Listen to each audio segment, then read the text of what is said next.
વિદ્યાર્થી મિત્રો, આજે આપણે ધોરણ 10માં વિષય ગુજરાતી વિભાગ ડીમાં જે અહેવાલ લેખન પૂછાય છે એ અહેવાલ લેખનની આપણે અહીં વિડીયોમાં ચર્ચા કરીશું.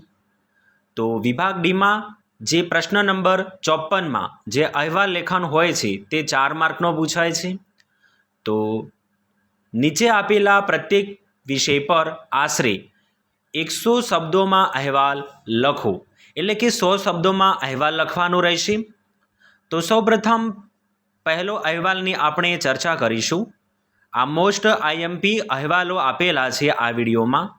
તો એક, તમારી શાળામાં યોજાયેલ રમતોત્સવનો અહેવાલ આશરે 100 શબ્દોમાં લખો. અહેવાલ નંબર 2, તમારી શાળામાં એસએસસીના વિદ્યાર્થીઓને વિદાય આપવા યોજાયેલ પ્રસંગને આલેખતો અહેવાલ આશરે 100 શબ્દોમાં લખો. આ મોસ્ટ વેરી ઇમ્પોર્ટન્ટ હતું.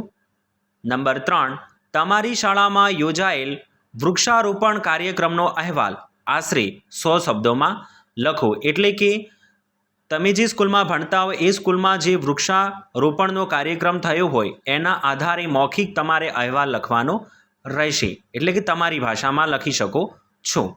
નંબર 4, તમારી શાળામાં યોજાયેલ સ્વચ્છતા અભિયાન કાર્યક્રમનો અહેવાલ આશરે 100 શબ્દોમાં લખો.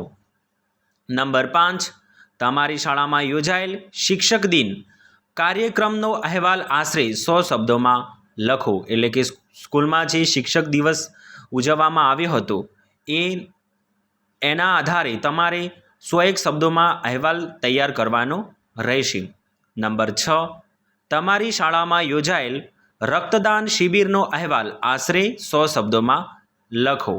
નંબર 7, તમારી શાળાએ શરૂ કરેલ પુસ્તક બેંકના ઉદ્ઘાટન અંગેનો અહેવાલ આશરે 100 શબ્દોમાં લખો. નંબર 8, તમારી શાળામાં યોજાયેલ સાંસ્કૃતિક કાર્યક્રમનો અહેવાલ આશરે 100 શબ્દોમાં લખો.